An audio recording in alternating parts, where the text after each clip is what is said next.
Assalamualaikum warahmatullahi wabarakatuh. Halo, kami dari Benua Eropa 2 ingin menampilkan PowerPoint kami terkait materi Benua Eropa. Sebelum itu, perkenalkan dulu anggota kelompok kami, mulai dari saya, Irgi Fataret Tebowo, absen 17. Saya Ali Fitria Ramdina, absen 2. Saya Pikan Zupa Izi, nomor absen 12.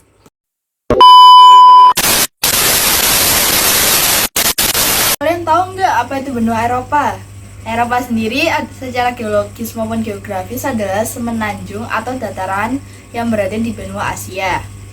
Eropa sendiri memiliki penduduk daerah, namun penduduk Eropa enggan untuk dipanggil sebagai penduduk Asia dikarenakan terdapat perbedaan budaya. Peta benua Eropa sendiri bisa kalian lihat di layar bagian atas. Benua Eropa sendiri memiliki letak astronomi 9 derajat bujur barat sampai 60 derajat bujur timur dan 35 derajat lintang utara sampai 80 derajat lintang utara. Benua Eropa berbatasan dengan Samudra Arktik di utara, Laut Tengah di selatan, Samudra Atlantik di barat, serta benua Asia di timur.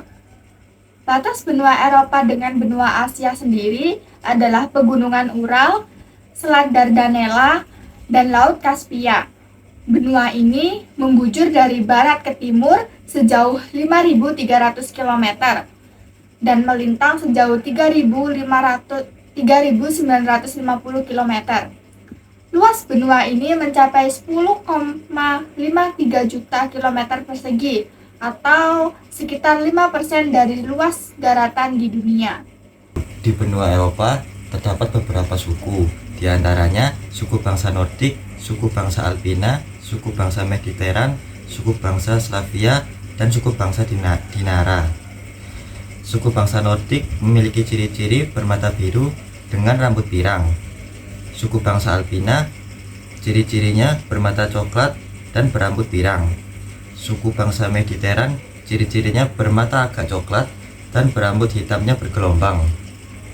Suku bangsa Slavia, ciri-cirinya bermata abu-abu atau biru dan memiliki rambut pirang keputihan. Suku bangsa Dinara, penduduknya berambut gelap. Selanjutnya kita akan masuk ke dalam populasi agama yang berada di benua Eropa. Penduduk benua Eropa sendiri kebanyakan menganut Kristen Roma, namun tidak sedikit juga yang menganut Kristen Protestan, Kristen Ortodoks maupun agama Yahudi. Di benua Eropa sendiri juga terdapat agama Islam loh. Tidak sedikit yang menganut agama Islam, terutama di wilayah Balkan. Saat ini kita masuk ke dalam topik sumber daya alam. Perlu kalian semua ketahui, keadaan alam benua Eropa sangat kompleks loh. Hal ini menyebabkan potensi alamnya bervariasi.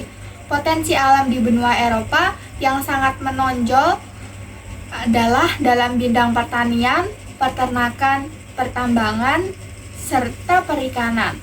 Selain terdapat keunggulan, benua Eropa juga masih memiliki kelemahan terhadap sumber daya alamnya, yakni ketergantungan pada impor. Persediaan sumber daya alam yang terbatas di benua Eropa menyebabkan negara-negara di benua ini menjadi tergantung pada impor untuk memenuhi kebutuhannya.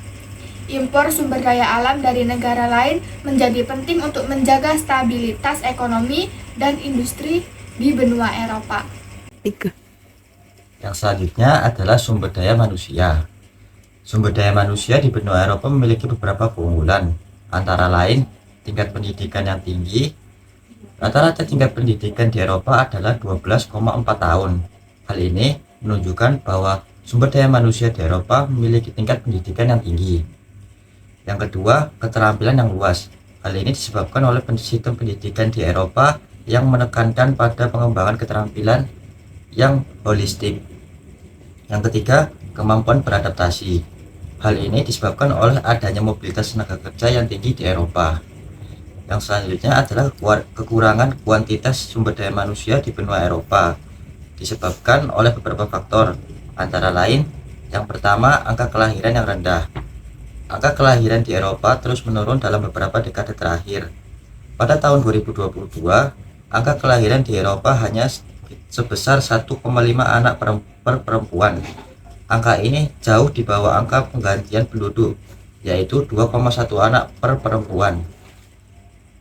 Yang kedua, peningkatan usia harapan hidup. Usia harapan hidup di Eropa terus meningkat. Pada tahun 2022 mencapai 81,5 tahun. Peningkatan usia harapan hidup ini menyebabkan populasi usia produktif di Eropa semakin berkurang. Yang ketiga, emigrasi. Pada tahun 2022, jumlah imigran di Eropa mencapai 3,9 juta orang. Jumlah ini lebih rendah dari jumlah emigran, yaitu 4,2 juta orang.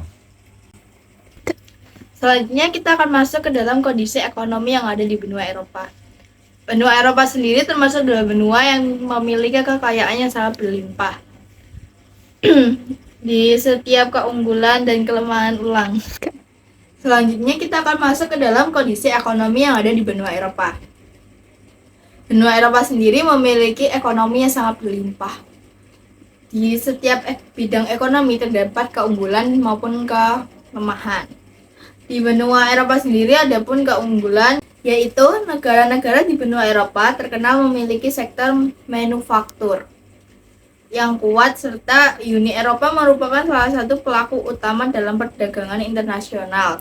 Selain itu, terdapat juga kekurangan atau kelemahannya. Kelemahan di bidang ekonomi adalah usia penduduk yang semakin tua. Hal ini menyebabkan beban demokrasi semakin kuat serta adanya ketidaksetaraan ekonomi. Saat ini kita masuk ke dalam topik politik benua Eropa. Benua Eropa memiliki banyak keunggulan di bidang politik. Yang pertama, demokrasinya yang mapan. Eropa adalah tempat lahirnya demokrasi modern. Hampir semua negara di Eropa memiliki sistem pemerintahan demokrasi yang memberikan hak-hak dasar kepada rakyatnya, seperti kebebasan berbicara, berserikat, serta berkumpul. Yang kedua, perdamaian dan stabilitas. Eropa telah menikmati perdamaian dan stabilitas yang relatif selama beberapa dekade terakhir. Hak asasi manusia di Eropa sangat dihormati. Eropa memiliki tradisi yang kuat dalam menghormati hak asasi manusia.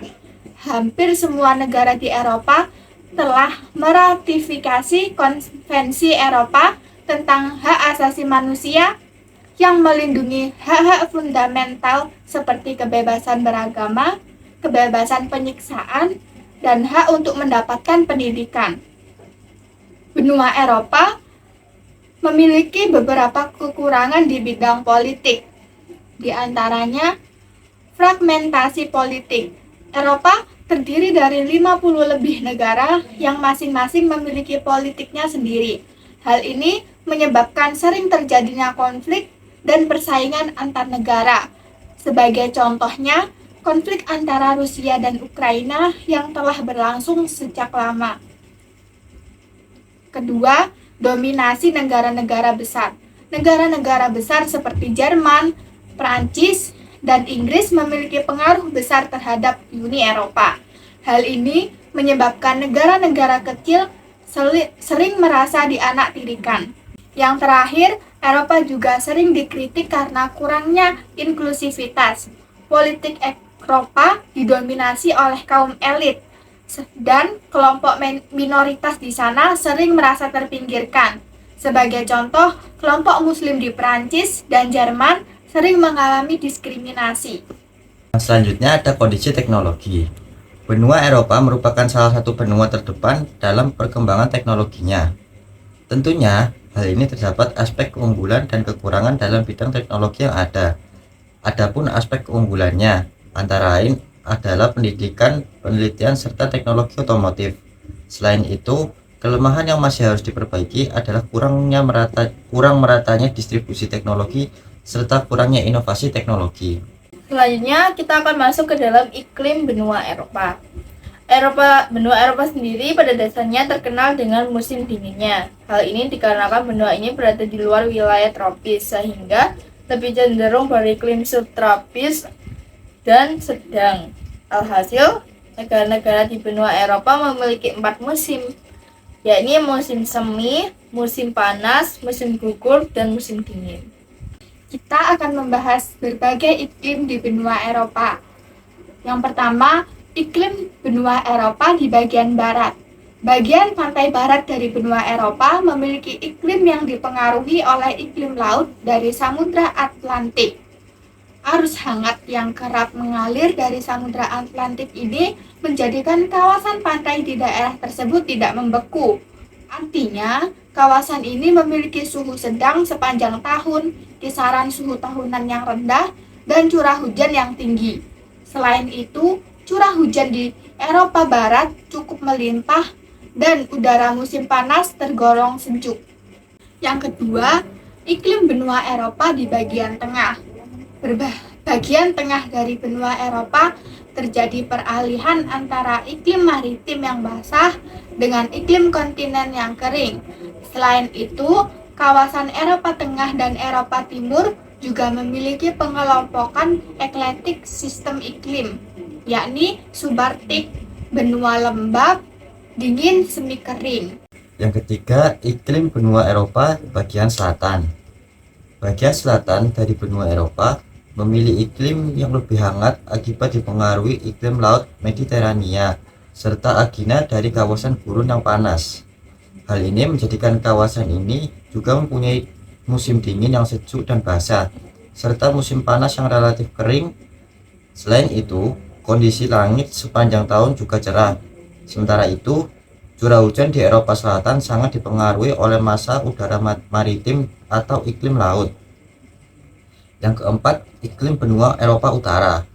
Bagian utara dari benua Eropa memiliki iklim yang lebih dingin karena dipengaruhi oleh iklim kutub. Akibatnya, kawasan ini memiliki musim dingin yang panjang dan musim panas yang singkat. Selanjutnya kita akan masuk ke dalam kondisi alam. Pegunungan tua di bagian utara. Benua Eropa memiliki salah satu pegunungan yang sangat luas di dunia. Pegunungan itu ialah pegunungan tua yang terletak di kawasan Norwegia, dataran tinggi Skotlandia, serta dataran tinggi Irlandia Barat Laut. Selanjutnya adalah dataran rendah Rusia.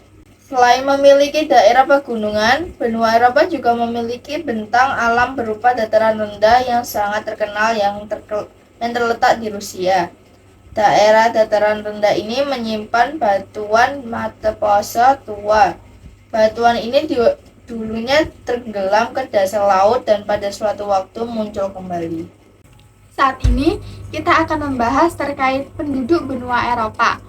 Pada tahun 2010 tercatat jumlah penduduk Eropa mencapai 736.412.989 jiwa. Sedangkan pada tahun 2020 tercatat jumlah penduduk Eropa mencapai 744.636.026 jiwa. Penduduk Eropa menunjukkan bahwa sebesar 16% kurang dari 16 tahun dan sebesar 17% berusia 65 tahun atau lebih. Ini berarti 33% penduduk Eropa termasuk kategori tidak produktif. Dari seluruh negara di benua Eropa, negara dengan jumlah penduduk paling banyak terdapat di Rusia, Jerman, Inggris, Prancis, dan Italia. Sementara itu, tingkat kepadatan rendah penduduk benua Eropa yang paling banyak berada di kawasan pegunungan tinggi, yakni Pegunungan Meseta di Spanyol serta Alpenia. Hal ini juga berlaku di pegunungan lain yang memiliki kondisi tidak subur, seperti daerah kapur di Yugoslavia, Midi di Perancis, Rusia Arktik, rawa Pripyat, serta stepa dengan kandungan garam di utara Laut Kaspia. Yang selanjutnya adalah flora dan fauna. Flora dan fauna yang hidup di benua Eropa adalah flora dan fauna yang mampu hidup di kawasan beriklim sedang atau dingin.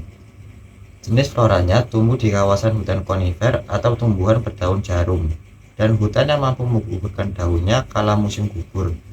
Contoh floranya adalah pohon maple, iris, lili, dan zaitun. Untuk faunanya ada rusa, beruang kutub, serigala, hingga ikan tuna dan ikan herring.